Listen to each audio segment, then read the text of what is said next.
Halo, selamat pagi pemirsa. Apa kabar Anda di pagi hari ini? Senang sekali saya Heri Orun kembali menjumpai Anda dalam Berita Papua hari ini. Dan telah kami siapkan beberapa berita teraktual yang terpercaya dan 3 berita utama telah kami sajikan untuk Anda.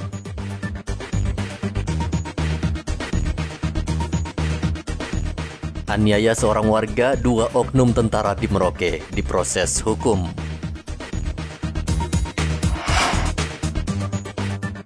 Puluhan keluarga pasien COVID-19 mengambil paksa jenazah di Rumah Sakit Angkatan Laut Merauke.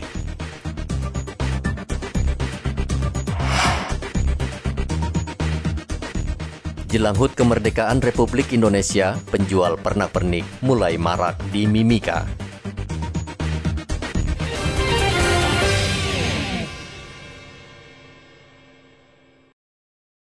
Dua oknum tentara ini membuat heboh dengan menganiaya warga sipil di sebuah warung makan di Jalan Mandala, Merauke, Selasa lalu.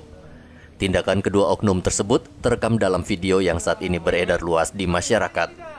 Dalam video tersebut terlihat 2 tentara menganiaya Stephen yang saat itu sedang berada di warung makan. Stephen diketahui dalam keadaan mabuk dan berbuat onar. 2 tentara yang melintas lalu berusaha melerai, namun tindakan kedua oknum tersebut berlebihan. Mereka menganiaya Stephen yang bisu hingga terluka. Untuk meredam emosi warga dan Lanut Merauke, Kolonel Herdi Budianto mengumpulkan keluarga Stephen dan meminta maaf. Suatu keributan di pinggir jalan Raya Mandala, tepatnya di depan warung bubur ayam Ngapak, dan berhenti dan melihat suatu keributan tersebut di mana terjadi persinggungan antara masyarakat dengan saudara Stephen. Demikian. Namun apapun yang terjadi itu ya kita sudah pastikan sama-sama dari berita yang ada. Memang tindakan yang anggota kami yang laksanakan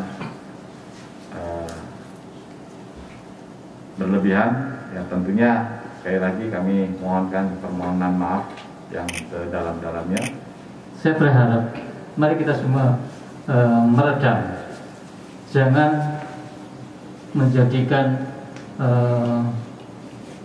bertambah besar permasalahan ini. Ibarat itu jangan dikasih bensin lagi. Mari semua sejuk, semua menyejukkan, terutama wartawan.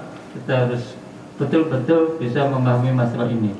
Kita menghadapi PON ke depan beberapa bulan lagi. Jangan sampai ada pihak-pihak yang memanfaatkan situasi seperti ini. Sekali lagi, jangan sampai. Semua tokoh, ada tokoh agama, kita berharap bisa bersatu padu. Tidak ada permasalahan yang tidak bisa diselesaikan dengan musyawarah. Kalau di sini ada yang bisa menyelesaikan, kenapa harus diselesaikan di luar? Makanya nanti dari pihak-pihak yang keberatan dengan penyelesaian ini, mari kita bicara dengan bijak. Kita akan selesaikan dengan sebaik-baiknya. Saat ini kedua pelaku ditahan dan diproses secara hukum. Perbuatan 2 oknum TNI itu juga mendapat perhatian serius Kepala Staf Angkatan Udara Marsikal Fajar Prasetyo. Ia juga meminta maaf kepada masyarakat Papua atas tindak kekerasan yang dilakukan. Terkait dengan kejadian penganiayaan saudara kita oleh anggota TNI AU di Kota Merauke. Saya selaku Kepala Staf Angkatan Udara ingin menyampaikan permohonan maaf yang sebesar-besarnya kepada seluruh saudara-saudara kita di Papua, khususnya warga di Merauke, terkhusus lagi kepada korban dan keluarganya.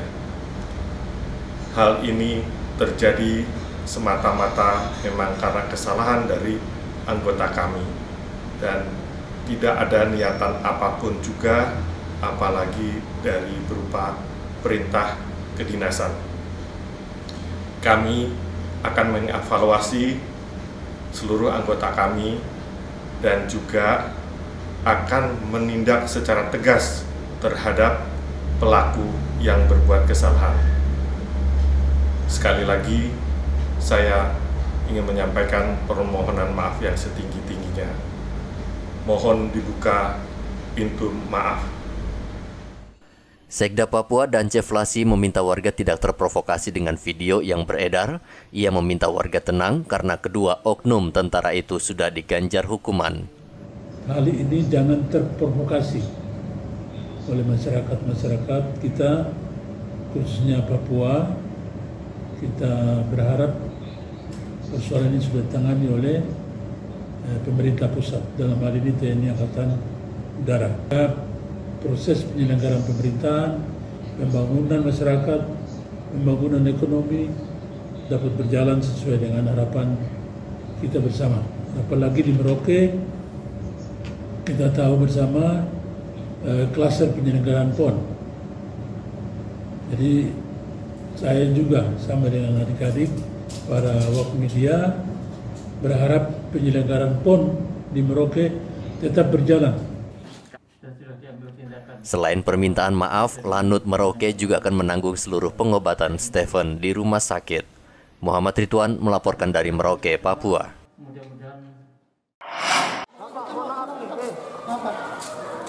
Puluhan warga kembali mengambil paksa jenazah pasien COVID-19 dengan cara menerobos ruang unit gawat darurat Rumah Sakit Angkatan Laut Merauke pada Rabu kemarin. Petugas keamanan serta tenaga kesehatan tidak mampu mencegah karena keluarga pasien yang datang jumlahnya banyak. Mereka merangsek masuk ke ruang UGD dan membawa paksa jasad Jufri. Mereka menggotong dan mengarak keluar rumah sakit sebelum membawanya ke rumah duka dengan mobil jenazah yang sudah disiapkan. Tindakan ini dipicu kemarahan keluarga yang tidak terima pasien meninggal dunia disebabkan COVID-19. Ya, kalian merasakan ini aja lah. Kita kan tidak ada punya maksud apa. Kita hanya kan menjalankan prosedur untuk kepentingan semua. Gitu. Kalau masyarakat tidak memahami, ya susah. Karena ini bukan kita semua sendiri, untuk semuanya. Artinya dengan pengambilan paksa, khususnya pihak medis sendiri sudah mengikhlaskan atau seperti apa? Ya apa daya kita? Ya gitu, saya sudah telepon Pak Waka dengan Pak Kepolisian. Jadi tinggal ada proses hukum lanjutnya Pak terhadap pengambilan paksa nih? Ya nanti dari kepolisian aja, dari keamanan. Jufri mengalami musibah kecelakaan Selasa lalu. Ia kemudian dibawa ke rumah sakit. Dari hasil tes, ia dinyatakan positif COVID-19. Jufri akhirnya meninggal dunia. Ketidakpercayaan sering memicu masyarakat berbuat nekat membawa paksa pasien yang meninggal dunia akibat COVID-19. Tindakan tersebut sangat berbahaya karena jasad masih memungkinkan menularkan virus dan perbuatan tersebut bisa diancam pidana. Muhammad Ridwan melaporkan dari Merauke, Papua. Seperti biasa menjelang 17 Agustus, para penjual bendera dan pernak-pernik HUT kemerdekaan mulai marak di sepanjang jalan Yosudarso Mimika. Mereka menjual beragam bendera merah putih untuk menarik perhatian pembeli. Agum, salah satu penjual bendera, mengatakan ia sudah mulai berjualan bendera sejak Senin lalu. Selama berjualan, ia mengaku belum mendapatkan cukup keuntungan karena sepi pembeli. Agum menjual berbagai jenis bendera dengan harga Rp5.000 hingga Rp200.000 per bendera. Hari Senin. Sejak mulai menjual itu sudah ada pembeli tidak? Ya, ada. Sudah mulai ya? Target. Belum, masih 100. Cuma 100 ya. Beda-beda, ada yang 55, ada yang 45. Kalau yang panjang segitu? Yang ini? Iya. Yang ini 3,5. Kecil-kecil ada yang 5.000, 10.000. Agum dan penjual bendera lainnya berharap 17 Agustus berlangsung meriah dan menjadi peruntungan mereka di tengah kesulitan pandemi. Dari Mimika, Papua, Igobat Momolin melaporkan.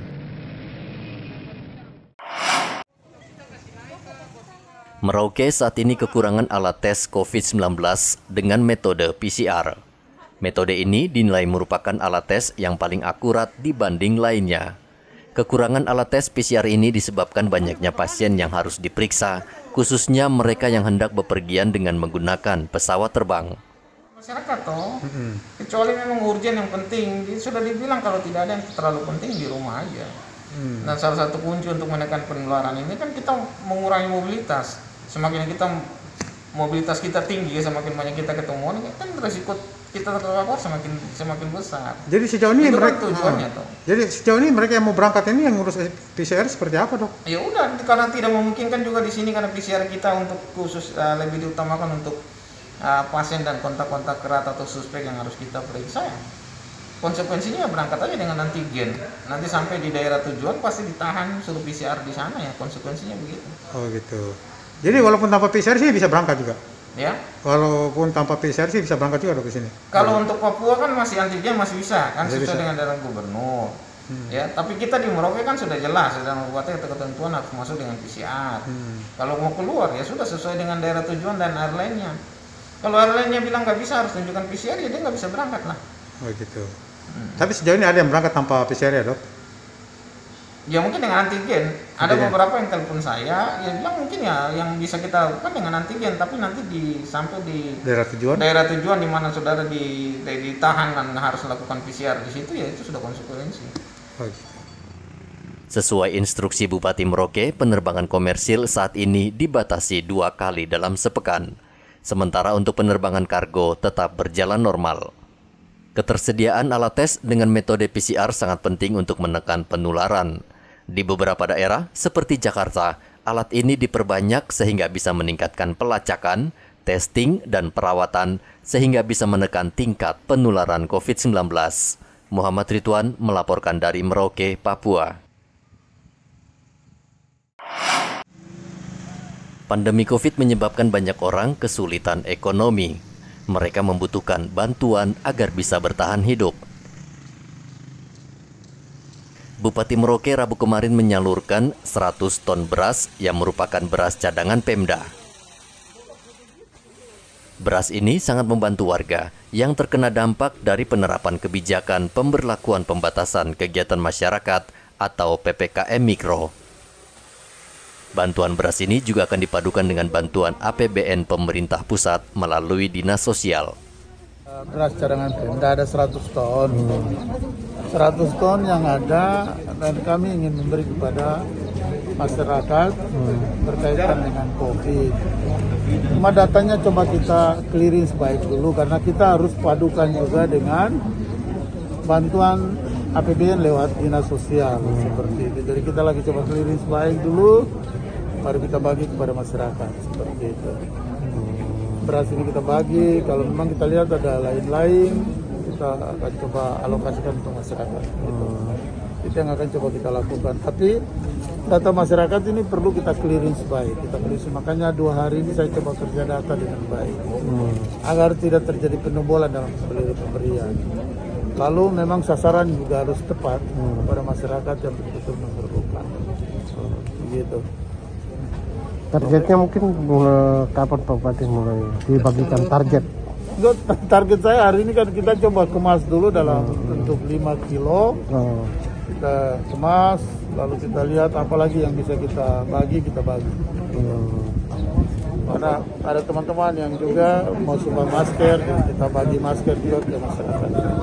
Saya punya stok masker ada kurang lebih sekitar 3.000 sampai 5.000. Jadi mungkin sekalian dengan masker kita bagi kepada masyarakat.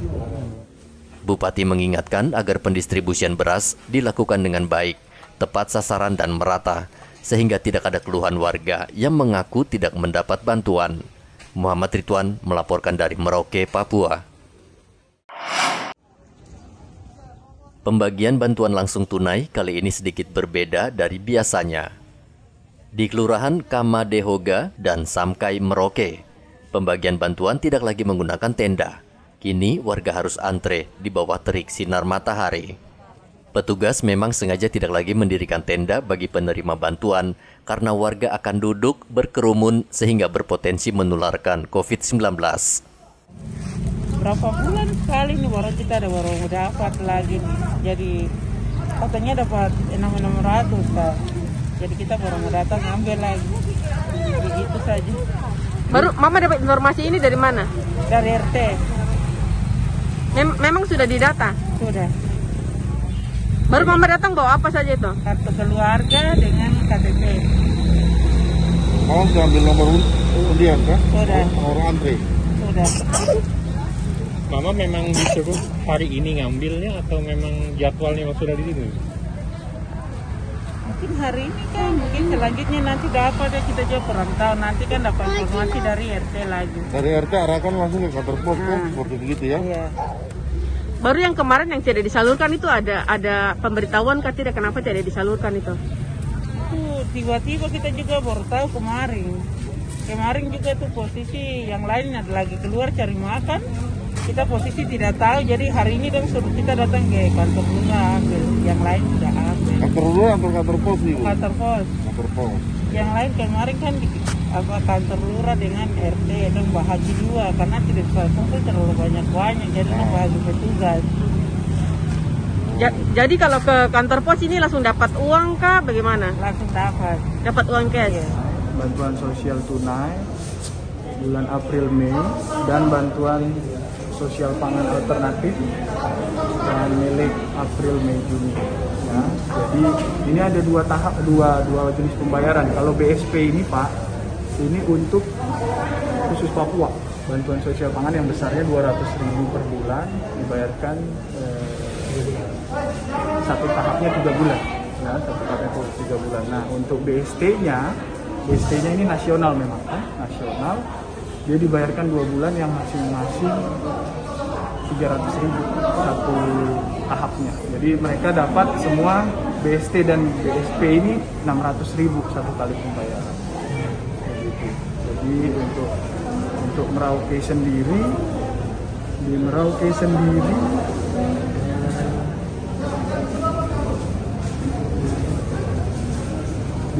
sendiri untuk BST-nya Pak ada 3.946 Merauke. Untuk BSP-nya di Merauke ada 2.733. Nah sistem pembayarannya kita sebenarnya door to door. Ini tim ada yang bergerak ke sana ke kelurahan karena kita nggak boleh kerumunan. Prokes, makanya kita bikin jarak. Nah saat ini yang datang di sini adalah pembayaran yang kemarin. Warga Kelurahan Kamadehoga dan Samkai mendapat bantuan sebesar Rp600.000 per keluarga. Bantuan itu merupakan bantuan dari Kementerian Sosial yang disalurkan lewat kantor pos. Kantor pos membagikan bantuan untuk 5.000 keluarga secara bertahap agar tidak terjadi penumpukan. Muhammad Ridwan melaporkan dari Merauke, Papua.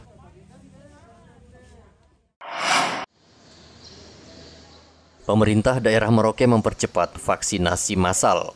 Kali ini targetnya adalah panitia penyelenggara PON ke-20 karena Merauke terpilih menjadi salah satu tuan rumah. Vaksinasi digelar di Gedung Olahraga Hiatsai Merauke Rabu kemarin. Namun rupanya minat untuk divaksin sangat kurang sehingga kursi yang sudah disiapkan banyak yang kosong. Padahal Dinas Kesehatan Merauke sudah menyiapkan 500 dosis vaksin untuk melindungi panitia PON ke-20. Jadi untuk kegiatan mendukung kegiatan PON 20, kita hari ini ada beberapa titik, yaitu satu di Swissbell, Hotel Swissbell, untuk venue yang ada di Swissbell, kemudian GOR untuk venue di GOR, kemudian Katapal ada di Kompi A, dan di Dinas Lingkungan Hidup. Ya.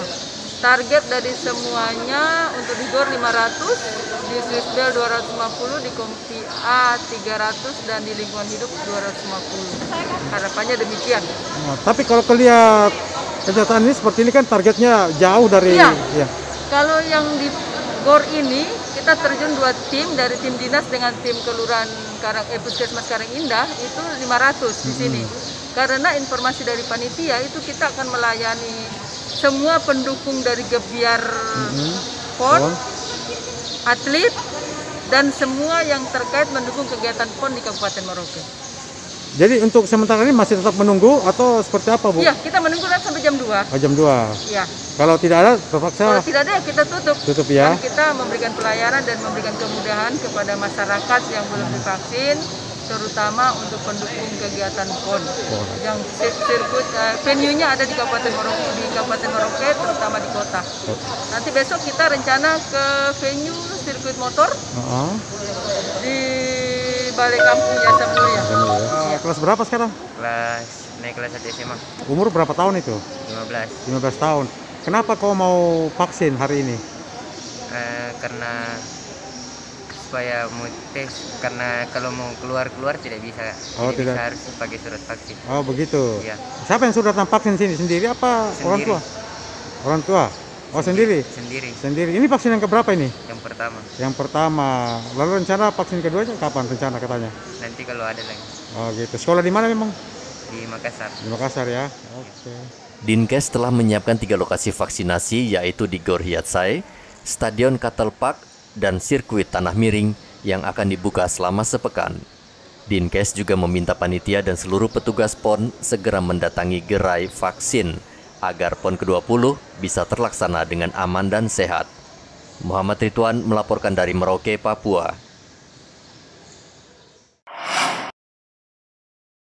Pelaksanaan PON ke-20 yang akan berlangsung di Bumi Cendrawasih tinggal 2 bulan lagi. PON Papua nantinya akan dilangsungkan di 4 wilayah, yakni Kota Jayapura, Kabupaten Jayapura, Merauke, dan Mimika.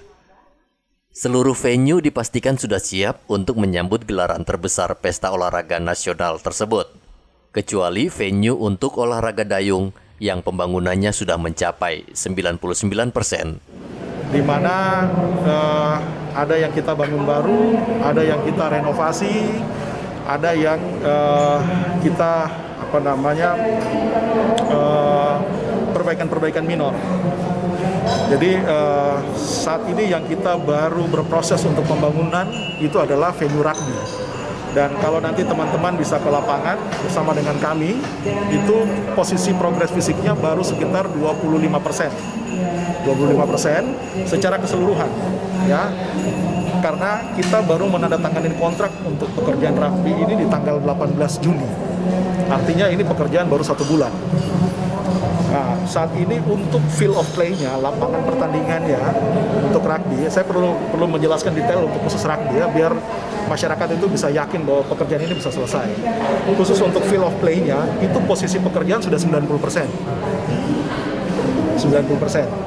Jadi, begitu field of play atau lapangan pertandingannya ini selesai, di saat yang bersamaan kami juga sudah mengimpor rumput sintetis dari Italia.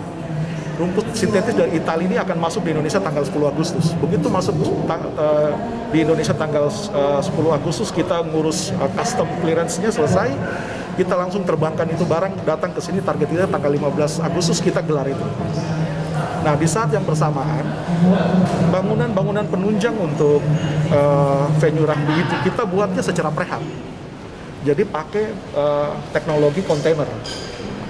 Teknologi kontainer ini sudah jadi. Besok tanggal 7 ada sekitar 50 kontainer yang akan kita pakai untuk di dalam itu lengkap nanti. Ada yang berisi fasilitas untuk ruang kesehatan, ruang ganti untuk permainan laki-laki, perempuan, itu sudah sampai dengan ruang juri, ofisial, itu sudah kita siapkan. Jadi datang tinggal kita pasang saja. Selain fasilitas, Dinas Olahraga dan Pemuda Papua juga memastikan para atlet, ofisial, dan masyarakat umum sudah divaksin sebelum Oktober mendatang. PON ke-20 akan memperlombakan 37 cabang olahraga dan diikuti 6.496 atlet yang tersebar di 4 klaster penyelenggara. Hendra melaporkan dari Kota Jayapura, Papua.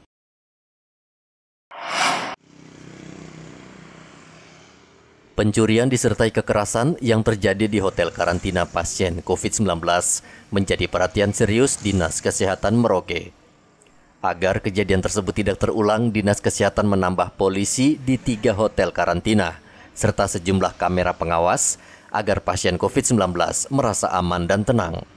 Saat ini ada 3 hotel yang menjadi lokasi karantina pasien yang mengalami gejala ringan. Ya namanya musibah. Orang jahat itu kan pasti dia mencari kesempatan ketika lengah. Sama dengan orang curi di warung. Jadi apakah ada rencana pengamanan, penambahan? Pengamanan ada di situ. Oh, gitu. Dari awal buka karantina diangkat dengan itu sudah ada polisi. Tapi kenapa sampai bisa lolos seperti itu, Pak Dokter? Ya saya bilang tadi tuh, orang jahat itu pasti kan dia memperhatikan situasi. Ketika kita lengah, dia masuk. Terus langkah selanjutnya Pak Dokter untuk hal ini supaya tidak akan terulang lagi? Sudah saya koordinasikan setelah saya mendapatkan laporan, saya melaporkan ke Pak Wakapolres, sehingga nanti untuk keamanan lebih diperketat. Sudah ada petugas di situ, tapi mungkin pada saat kejadian pas petugas tidak ada. Selasa lalu seorang pasien COVID-19 melaporkan seorang pelaku sesama pasien COVID-19 yang masuk ke kamarnya. Pelaku memaksa meminta barang berharga, namun tidak berhasil. Belakangan diketahui seluruh kamera pengawas di hotel tersebut rusak, sehingga dimanfaatkan pelaku untuk beraksi. Muhammad Ridwan melaporkan dari Merauke, Papua. Pemirsa, informasi tadi mengakhiri jumpa kita dalam Berita Papua hari ini. Saya Heri Orun, mewakili seluruh kerabat kerja yang bertugas, mengucapkan terima kasih untuk kebersamaan Anda. Selamat pagi, selamat beraktivitas, dan Wanyambi.